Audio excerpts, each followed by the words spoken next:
Jokowi ambil langkah tegas. PON Sumut berjalan berantakan. Erick Thohir sampai geram tentang tuduhan tak menyenangkan soal pemain timnas Indonesia. Kira-kira ada apa ya? Waduh, Gonzales tiba-tiba tak suka dengan pemain naturalisasi? Ada apa ini? Saksikan beritanya hingga selesai.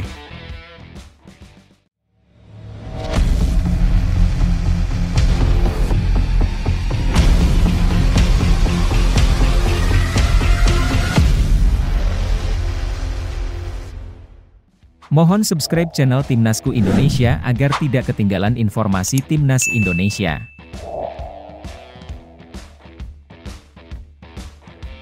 Tantangan hadapi tim kuat jadi kunci Indonesia tembus 100 besar peringkat FIFA. Gelandang andalan timnas Indonesia, Mark Klok, menyoroti pentingnya menghadapi tim kuat sebagai langkah strategis untuk memperbaiki peringkat Indonesia di FIFA. Ambisi besar timnas Indonesia untuk menembus 100 besar dunia hanya bisa dicapai dengan melawan lawan-lawan yang memiliki kualitas tinggi seperti Arab Saudi, Australia, dan Jepang. Kita mau masuk FIFA ranking 100 dan kita butuh laga seperti ini. Kita butuh lawan tim kuat seperti Arab Saudi, Australia, Jepang, ungkap Klok. Menurut pemain naturalisasi ini, untuk bersaing di kancah internasional, timnas Indonesia harus lebih sering terlibat dalam pertandingan berkelas melawan negara-negara dengan peringkat lebih tinggi. Tantangan ini tidak hanya memberikan pengalaman berharga bagi para pemain, tetapi juga menjadi tolok ukur untuk meningkatkan kualitas permainan Indonesia. Melawan tim kuat memungkinkan Indonesia untuk belajar, memperbaiki kekurangan, dan membiasakan diri dengan tekanan di level yang lebih tinggi. Selain itu, Klok menekankan bahwa tidak cukup hanya menghadapi tim kuat, tetapi juga membutuhkan pemain berkualitas yang mampu bersaing di level internasional. Untuk bisa tembus 100 besar ranking FIFA, dibutuhkan juga pemain-pemain berkualitas di timnas Indonesia, tegas Klok. Ia melihat perkembangan positif dalam skuad Garuda saat ini dan merasa optimis bahwa Indonesia berada di jalur yang benar. Klok percaya bahwa dengan kerja keras dan pengembangan talenta pemain-pemain muda, timnas Indonesia bisa mencapai target besar tersebut.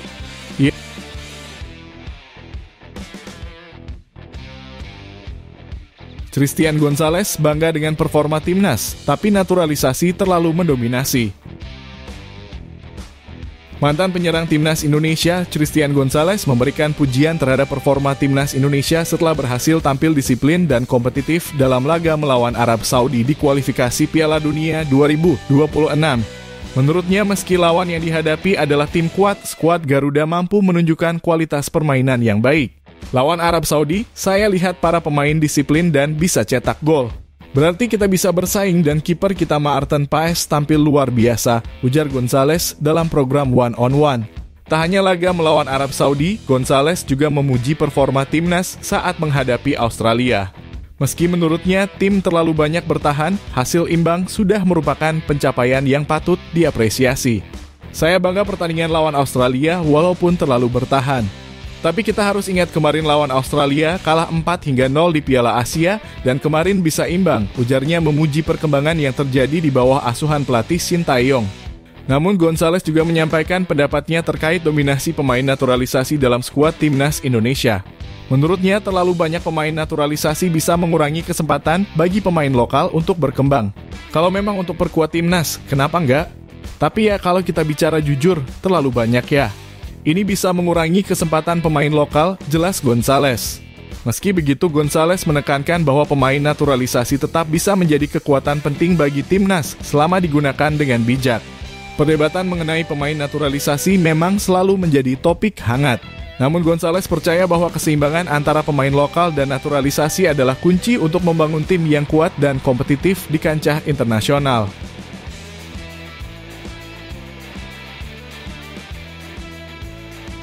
Jordi Amat pastikan tak dapat perkuat timnas Indonesia. Bek naturalisasi timnas Indonesia, Jordi Amat, dipastikan tidak dapat memperkuat tim dalam pertandingan krusial kualifikasi Piala Dunia 2026 zona Asia.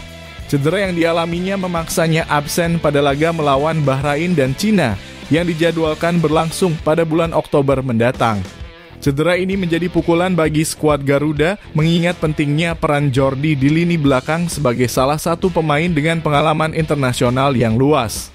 Meski harus menepi dari lapangan, Jordi tetap menunjukkan dukungan moral yang besar bagi rekan-rekannya di timnas Indonesia. Dalam pernyataannya yang dikutip dari laman resmi PSSI pada Kamis (12 September 2024), Jordi menyampaikan bahwa poin yang telah diraih dalam pertandingan melawan Australia dan Arab Saudi sangat berharga. Poin melawan Australia dan Arab Saudi merupakan poin yang sangat penting bagi kita. Apalagi mereka adalah dua tim favorit yang berada di grup, ujarnya. Ucapan ini menggambarkan betapa strategisnya dua pertandingan tersebut dalam konteks persaingan grup di mana Australia dan Arab Saudi dikenal sebagai kekuatan besar di Asia. Meski demikian, absennya Jordi tentu memberikan tantangan tersendiri bagi pelatih dan seluruh skuad timnas Indonesia.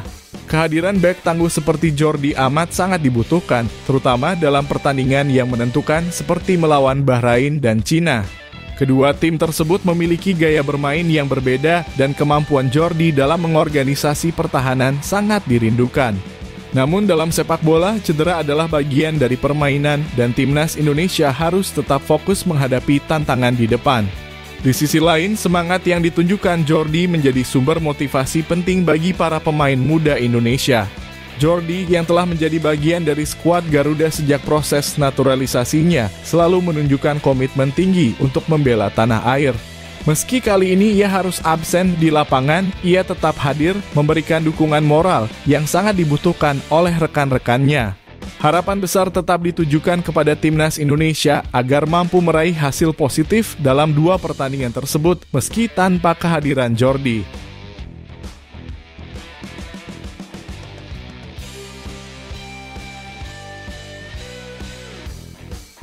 Jokowi tindak tegas PON Aceh Sumut. Dalam ajang Pekan Olahraga Nasional (PON) Aceh 2024, Presiden Joko Widodo diminta untuk turun tangan dan menindak tegas atas insiden yang terjadi dalam cabang olahraga sepak bola. Kejadian ini berawal saat tuan rumah Aceh bertanding melawan Sulawesi Tengah, di mana wasit yang memimpin laga tersebut dianggap tidak adil. Puncak ketegangan terjadi di menit ke-97 ketika wasit memberikan penalti kontroversial bagi Aceh setelah insiden yang terlihat seperti aksi diving dari salah satu pemain mereka. Sebelumnya, dua pemain Sulawesi Tengah juga telah dikeluarkan dari pertandingan. Ketidakpuasan terhadap keputusan wasit membuat salah satu pemain Sulawesi Tengah meluapkan amarahnya dengan menyerang wasit hingga ia terkapar dan tidak sadarkan diri.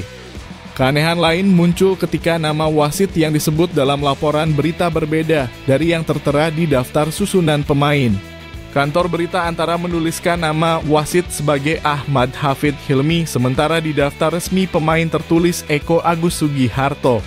Perbedaan ini memicu pertanyaan dan menambah kecurigaan publik terhadap keabsahan wasit tersebut.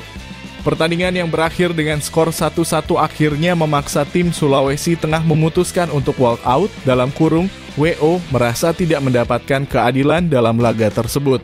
Masyarakat kini menunggu langkah tegas dari pemerintah, terutama Presiden Jokowi, untuk menyikapi masalah ini dan menjaga sportivitas dalam ajang PON.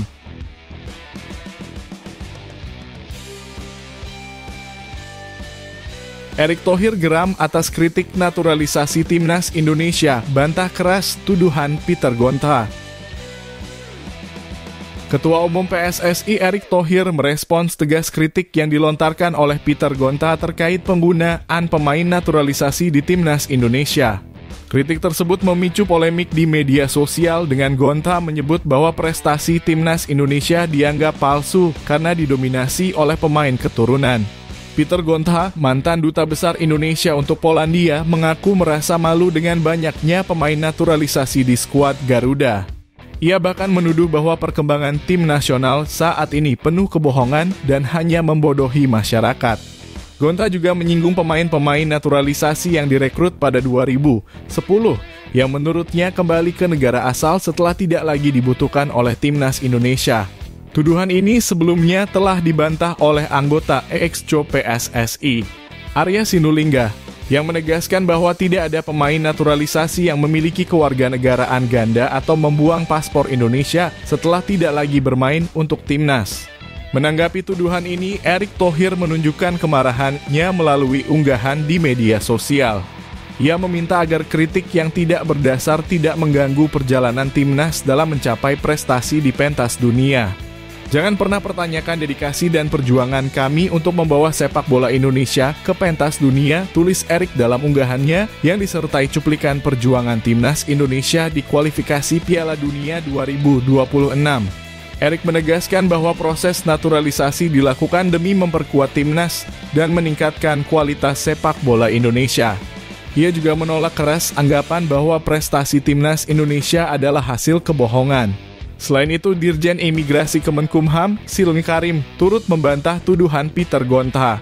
Ia menegaskan bahwa pemain naturalisasi yang membela Indonesia tidak memiliki paspor ganda selain Indonesia, sehingga tuduhan tersebut tidak berdasar. Dengan adanya respons dari PSSI dan pemerintah, polemik ini diharapkan segera mereda dan fokus dapat kembali pada usaha memperkuat timnas Indonesia di kancah internasional.